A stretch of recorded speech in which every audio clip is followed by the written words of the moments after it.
My girlfriend sneered. You'd crumble. Without me. I responded, really?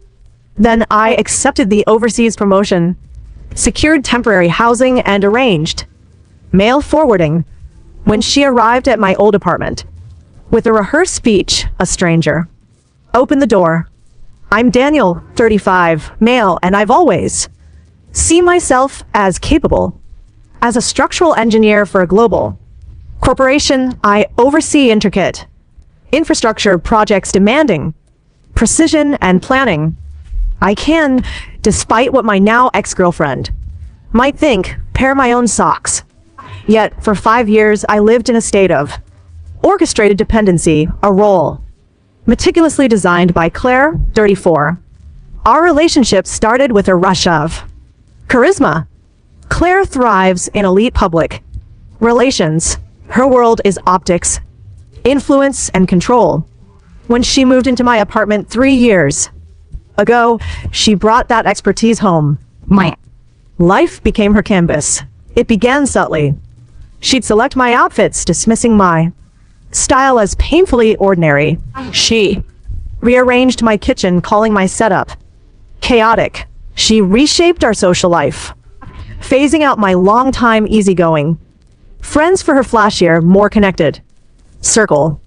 Every control tactic was cloaked as affectionate improvement. She wasn't dominating. She was refining my existence. She wasn't isolating me. She was shaping our public image, and I, a man who values harmony over conflict, let it slide. It was simpler to yield on dinner plans or my wardrobe than face the same repetitive argument nightly. I was the frog in slowly heating water, mistaking the warmth for comfort. My one true escape is crafting intricate architectural models. In a small spare room, I have a studio where I've built replicas of the Brooklyn Bridge and the Eiffel Tower. Detailed works requiring immense focus. Claire called it my hobby nook, and the models my cluttered trinkets. She didn't see the craftsmanship. She saw an immature quirk clashing with a polished couple she aimed to project. The breaking point came 2 months ago. My boss, Mr. Thompson, offered me a career-defining role. Lead engineer on our firm's flagship bridge project at the European headquarters. A 2-year assignment, a major promotion, and the kind of work I'd always dreamed of. I was thrilled for an hour until I got home and told Claire. I expected joy. Instead, she frowned, annoyed by the logistics. Europe, she said, eyes glued to her tablet. For 2 years? What a pain. I'll need new contacts, and shipping will be a mess. We'll have to store most of this tacky furniture. The we was instant and absolute. No discussion. She launched into plans for her new life, discussing preferred neighborhoods, the apartment she'd need for hosting, and how this was a chance to elevate our image globally. My career milestone was just a stage for her social climb. I was thinking, I said carefully, maybe I'd go alone for the first few months, get settled, find my bearings. She looked up, her face a mask of incredulity. She let out a sharp, mocking laugh. Alone, she scoffed, voice thick with condescension. Please, Daniel, you'd never survive without me. You can barely pick a decent shirt. You'd be eating delivery and wearing crumpled suits in days. Don't be absurd. That was it. The water boiled over. All my achievements, my professional skill, my entire adult life erased by one biting remark. She didn't see a partner. She saw a hapless project, a hiring asset she'd tamed. A calm resolve settled over me. Years of suppressed frustration crystallized into a single clear purpose. I looked at her, the woman who thought she'd shaped me, and decided. Really? I said, voice low. She missed the shift. Obviously, darling. Now, let's look at apartments. I didn't argue. I nodded, letting her think she'd won. The next morning, I walked into Mr. Thompson's office and accepted the promotion. The project started in 60 days. Then I began the most intricate project of my life, quietly untangling my existence from Claire's. I operated in two worlds. In one, I was the compliant boyfriend, nodding at her relocation plans. In the other, I was a man executing a precise exit. Step 1, the new life. I contacted my company's relocation team, explaining my relationship was ending and discretion was key. They were professionals, arranging a furnished corporate apartment for my first 3 months and a travel allowance. All communications sent to my secure work email. Step 2, the old life. I gave my landlord 60-day notice to end my lease, solely in my name, expiring August 15th. My flight was booked for August 14th. Evening. I used a service to find a new tenant who signed a move-in on August 16th. The apartment would no longer be mine after I left. Step 3, the possessions. This was the trickiest part. I hired movers recommended by my company with clear instructions. My personal items, clothes, books, and especially my models were to be professionally packed for international shipping. Claire's belongings were to be packed with care and moved to a high-end, climate-controlled storage unit in her name. I paid 3 months in advance. I told her relocation experts were coming to assess our move. Her arrogance was my cover. She was so focused on her European debut, she never checked the details. Step 4, the digital trail.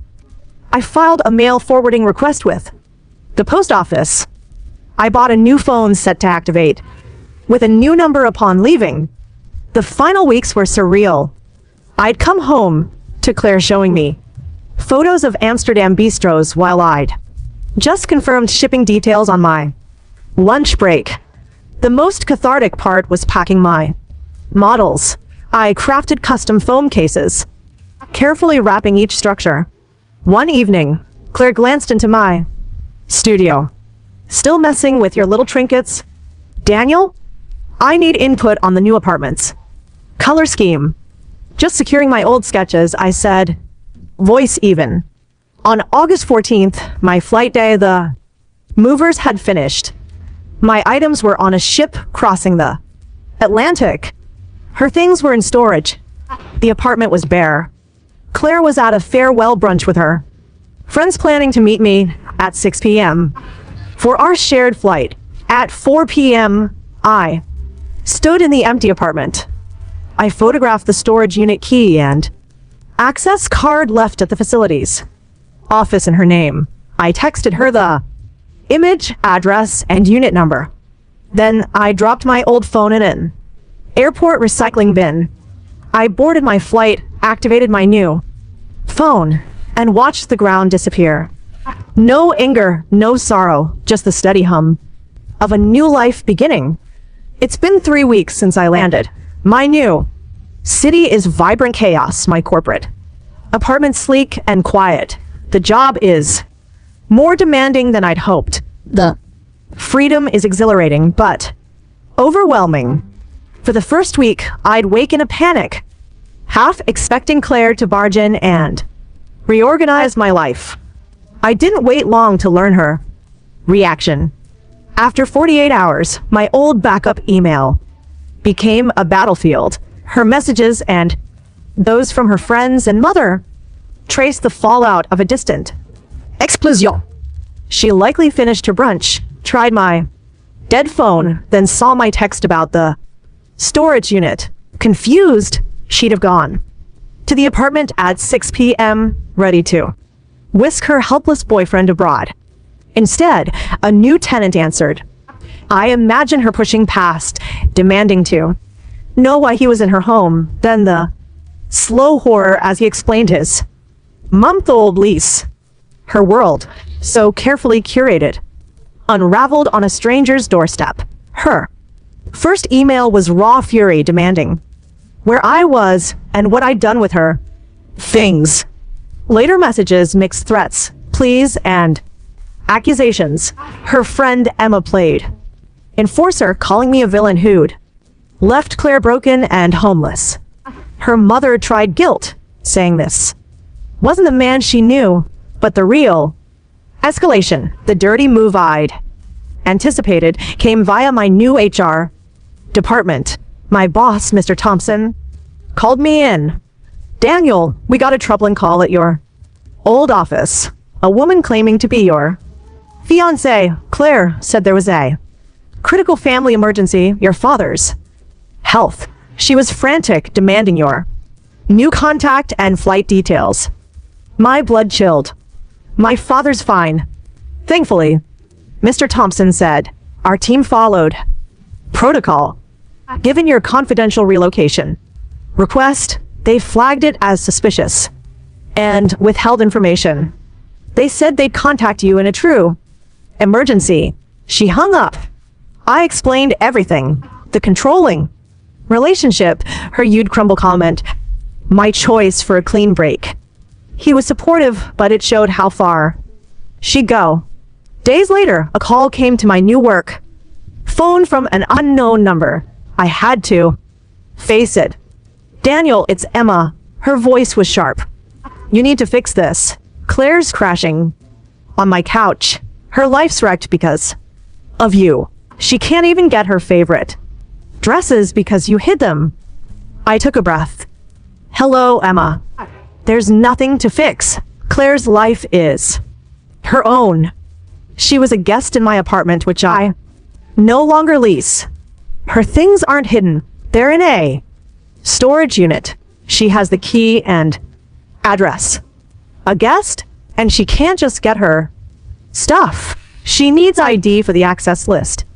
And you didn't add her. You're unhinged. An oversight, I said.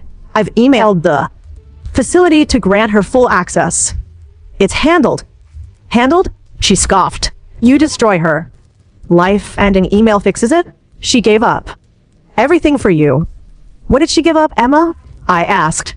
Her job, her friends. She lost my apartment and income. Let's be clear about her priorities. You're a cold, manipulative coward, she said. Is it manipulative to take a promotion? I replied. Is it cold to leave a relationship where I was called incompetent? She made her view clear. I acted on it, sparing her the burden of managing me. I paused. And tell Claire my company wasn't thrilled about her fake emergency call. It's documented. Further contact from her, or you will be reported to our legal team as harassment. Silence. She likely didn't know about that move. This isn't over, Daniel, she said, voice low. For me, it is. I replied. I'm building a new life, one I'm fully capable of managing. I hung up. Days later, my company's legal team forwarded a formal email from a law firm representing Ms. Claire Morrow. The war had shifted to a new front. Final update. It's been 6 months since I moved. The initial chaos has settled into the steady, fulfilling rhythm of a life I'm crafting on my terms. My apartment is now a true home. I'm thriving at work and joined a local group for model builders. For the first time, I have peers who value my trinkets for their artistry. The legal fight was the last messy chapter. Her lawyer's letter was pure fiction. She demanded a large sum for emotional distress and abandonment. She claimed palimony for non-existent career sacrifices. The boldest demand was for half my assets, specifically naming my model collection as valuable co-owned art. The irony of her trying to profit from the hobby she mocked was staggering. I didn't respond directly. My company's legal team, which supports international staff, handled it. Their reply was a calm, corporate takedown. Legal status. We weren't married, had no joint assets, and no legal partnership. Her claims lacked merit. The apartment. They provided the lease in my name and termination notice. Claire was a legal guest. Her possessions. They showed the storage unit contract, proving I'd preserved her property. The abandonment claim. They presented my signed promotion and relocation agreement predating my departure, showing a planned career move. The counterclaim. They detailed her harassing emails and the fraudulent emergency call to my old office. The letter warned that further action would prompt a harassment complaint. Her response was silence. A week later, my legal team received a one-sentence email. Ms. Moreau was dropping all claims, faced with a corporate legal team and potential charges. Her bluff collapsed. My sister Lily shared the aftermath. Claire paid her lawyer's fees. After the 3 months I covered, she took on the storage unit's costly fees. She eventually moved her curated belongings to her parents' garage. Her stay on Emma's couch ended when Emma, tired of playing therapist. Lily heard Claire took a second job to cover expenses, living in a small apartment, constantly lamenting how her cruel ex destroyed her life. No self-reflection. My revenge wasn't aggression, but radical independence. She said I couldn't survive without her. So I built a life proving her and the part of me that believed her wrong. In my apartment, my models sit on custom shelves. I'm working on my most ambitious project yet, a replica of the Øresund Bridge, a stunning Danish-Swedish structure. It's intricate, beautiful, a testament to what one can create with focus, patience, and vision. I don't hate Claire. I feel a distant sympathy. She's trapped in an image with no substance. She thought her talent was managing me. In reality, it was hiding her inability to manage herself. By leaving, I didn't just take her lifestyle. I took her project. And I myself, I survived. More than that, I'm building something stronger, better, and entirely mine.